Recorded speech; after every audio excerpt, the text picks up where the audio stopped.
புதுவை அமிர்தா குரல் மெய்யன்பர்களே வணக்கம். நாளைய தினம் காதலர் தினம். காதலாகி கசிந்து கண்ணீர் மல்கி ஓதுவார் தம்மை நன்னெறிக்கு வைப்பது வேதம் நான்கிலும் மெய்ப்பொருளாவது நாதன் நாமம் நமச்சிவாய என்று நம்முடைய திருஞான சம்பந்தர் காதலை இறைவனிடம் செலுத்தியிருக்கிறார். ஆகவே ஒவ்வொருவரும் காதலை ஒவ்வொரு விதமாக செலுத்துவார்கள். காதலர்கள் மாறலாம், ஆனால் காதல் என்றும் மாறாது. அம்பிகாவதி, அமராவதி, எவ்வளவு பேர் சொல்வார்கள். நம் வாழ்விலே நிறைய பேரை பார்த்திருப்போம். எல்லோரும் காதல் ஒரு புனிதமானது என்று சொல்வார்கள். அந்த வகையிலே காதலர் தினத்தை என்று நான் பார்க்கிறேன். ஒரு மலர் கண்காட்சி, காய்கனி மலர் கண்காட்சி புதுச்சேரி நடந்தது. அதிகமாக எல்லோரும் அந்த ரோஜா செடியைத்தான் வாங்குகிறார். நிறைய பேர் பார்த்தேன், என் கண்ணிலே பட்டு. அதன் பிறகு தென்னை, மா, பலா செடியெல்லாம் வாங்கினார்கள். ஆனால் அதிகமாக ரோஜா செடியை வாங்கினார்கள். நான் பார்த்து பரவசப்பட்டேன். காதல் அவ்வளவு இனிமையானது. ஆனால் இந்த காதல் என்ற சொல் அந்த தினத்தை கொண்டாடுகள் அதை கண்டுபிடித்தார்களே, நாம் அல்ல என்று நினைக்கக்கூடாது. நம்முடைய முன்னோர்கள் எல்லாம் செய்திருக்கிறார்கள். ஆகவே காதலர் தினம் என்பது யாரோ மற்றவர்களுக்கு உரிதானதல்ல. தமிழர்கள் எவ்வளவு சாதனைகளை செய்திருக்கிறார்கள் காதலுக்காக. அன்பு தனம் தரும், கல்வி தரும், ஒரு நாளும் தளர்வறியா மனம் தரும், தெய்வ வடிவம் தரும், மனதில் வஞ்சனல்லா இனம் தரும், அன்பர் என்பவர்க்கே கணம் தரும் பூங்குழலால் அபிராமி கடைக்கண்களே என்று அபிராமி சொல்வதை போல இருக்கு. தனம் தரும், கல்வி தரும், தளவரியா மனம் தரும். யாருக்கு? அன்பு உள்ளவர்களுக்கு. அன்புதான் காதல். காதலர் பூ கொடுத்துதான் கொண்டாட வேண்டுமா என்றால், எல்லோரும் சில சமயத்தில் இந்த காதலர் தினத்தை கொண்டாடுகள் என்பதை மட்டும் நினைவிலே வைத்துக் கொள்ள வேண்டும். ஆகவே திருவள்ளுவர் காதலுக்காக ஒரு அதிகாரமே வைத்திருக்கார். பாலோடு முதல் 1121வது குறளிலே முதல் குறள், பாலோடு தேன் கலந்தட்டே பனிமொழி வாழை எகிரி ஊறிய நீர். சிந்தித்து பார்க்க வேண்டும். பாலோடு தேன் கலந்தட்டே பனிமொழி வாழையீர் எகிரி ஊர். ஆகவே ஒரு மென்மையாக பேசக்கூடிய, அன்போடு அடக்கத்தோடு பேசக்கூடிய பெண், அந்த முத்து போன்ற பல்லை உடையவள், ஈறுகளில் இருந்து வருகிற நீர், பாலோடு தேன் கலந்தட்டே பனி, எவ்வளவு சிறப்பாக நமக்கு முன்னோர்கள் சொல்லி சொல்லி தந்திருக்கிறார்கள். 1121வது குறள்.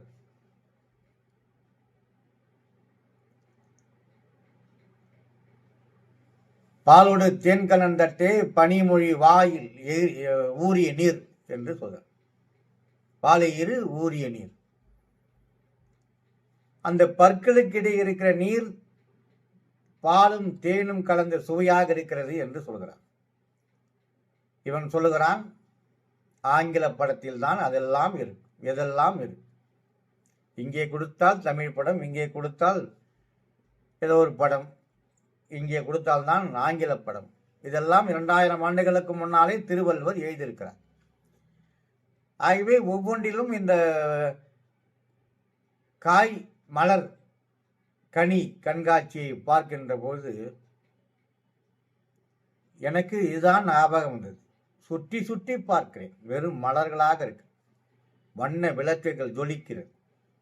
காளை மாடுகள் சிலைகள், புலி சிலைகள், யானை சிலையில் காய், எங்கு பார்த்தாலும் மலர்களை பார்க்கின்ற போது, அதுவும் காதலர் தினம் வருவதற்கு ஒரு வாரத்துக்கு முன்னால் இதை நாம் பார்க்கின்ற போது ஒரு மகிழ்ச்சி கடலிலே மிதந்தார்கள், எல்லோரும் மகிழ்ந்தார்கள்.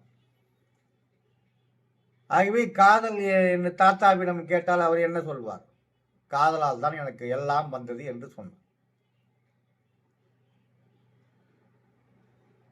அவரும் அதான் சொல்வார். எப்படி? உன் பாட்டியை நான் விரும்பினேன், என்னை கட்டி கொள்ள வேண்டுமானால் நீ வீடு கட்டி என்று சொன்னார். நிச்சயமாக நடந்தது. என் தாத்தா என்னிடம் சொன்னார், இந்த வீடு எப்படி தாத்தா கட்டினீர்கள் என்று கேட்டால், உன் பாட்டியை நான் விரும்பினேன், அந்த பாட்டியை சொன்னால் வீடு கட்டினால்தான் எனக்கு திருமணம் என்று சொன்னால், ஆகவே வீடை கட்டினேன் என்று சொன்னார். இப்படி ஒவ்வொருவரும் ஒரு விதமாக காதல் அன்பை செலுத்துவார்கள். அந்த வகையிலே காதலர் தினத்தில் நாம் யார் ஒருவருக்கு அன்பை செலுத்துகிறோமோ அதுதான் காதல். அன்பை செலுத்துகிற அத்தனை பேருமே நாம் காதலிக்கிறோம் என்று அர்த்தம். சிவனை சில பேர் காதலிப்பார்கள், பெருமாளை சில பேர் காதலிப்பார்கள், முருகனை சில பேர் காதலிப்பார்கள், அன்பு செலுத்துவார்கள். அன்பிலே உச்சம்தான் திண்ணப்பன் கண்ணப்பனாராக மாறியது. அன்பிலே உச்சம். இங்கு சுற்றி சுற்றி பார்க்கிறோம் இந்த மலர் கண்காட்சியை, காய் கனி கண்காட்சியை பார்க்கின்ற போது ஒரு மகிழ்ச்சி ஏற்படுகிறதோ, ஒரு ஆனந்தம் ஏற்படுகிறதோ, ஒரு அன்பு நம் உள்ளத்திலே துளிர் விடுகிறது. அதே போல திண்ணப்பனுக்கு அன்பு மிகுதியால் கண்ணை கொடுத்து விட்டார். கண்ணையே கொடுத்து, கண்ணை கொடுக்க முடியுமா? கொடுத்தார். எதுவும் வாளால் மகவறிந்து ஊட்டவல்லேன் அல்ல, மாது சொன்ன சூழால் இளமை துறக்க வல்லேன் அல்லேன், தொண்டு செய்து 4 ஆறில் கண் எடுத்து அப்ப வல்லேன் அல்லேன், நான் 4வது எப்படியோ காலத்தி எப்பனே என்று பட்டினத்தார் கேட்டார். 6 நாளில் கண்ணை கொடுக்க முடியுமா? கொடுத்தார். அன்பு. வேடன் கதையெல்லாம் உங்களுக்கு தெரியும், சுருக்கமாக சொல்லுகிறேன். வேடன் குலத்திலே பிறந்து வில்வித்தை எல்லாவற்றிலும் சிறந்தவன். வேட்டையாட செல்கிறான், கன்னி வேட்டை. முதலிலே வேட்டையாட செல்கிறான். அந்த இறைவனை நண்பன் காட்டுகிறான். இங்கே ஒரு இறைவன் இருக்கிறார், உங்க அப்பா வருவார், வா போகலாம். வேட்டை ஆடியாச்சு, பன்றி கிடைத்து விட்டது. சோதனை, பன்றி எதுவுமே கிடைக்கவில்லை, பன்றி தான் கிடைத்தது. அடித்து ஆகிவிட்டது. 2 நண்பர்கள் இருக்கிறார்கள். ஒரு நண்பரிடம் சொல்கிறான், இதை சுட்டு வைதோ வருகிறேன் என்று மேலே செல்கிறான். அந்த இறைவன் இருக்கிறார், கும்மிடித்தேவர், அதை பார்க்கிறான். இதே போல இப்போ பூங்காவை சுற்றி சுற்றி வருகிறோமோ அதே போல சுற்றி சுற்றி அவரையே பார்க்கிறான். பூ மாலை போட்டு இருக்கிறது, அபிஷேகம் செய்திருக்கிறார் என்று எல்லாம் தெரிந்து கொண்டு இவன் நேரடியாக ஆற்றங்கரைக்கு வருகிறான். தண்ணி வாயில் எடுத்து கொள்கிறான், பூவை தலையிலே சூடிக்கொள்கிறான், வந்து வைக்கிறான். அந்த பண்டிக்கரை எடுத்தும் போய் சாப்பிடு என்று சொல்லி படைக்கிறான். அங்கே ஒருவர் இப்படித்தான் பூஜை செய்தார்.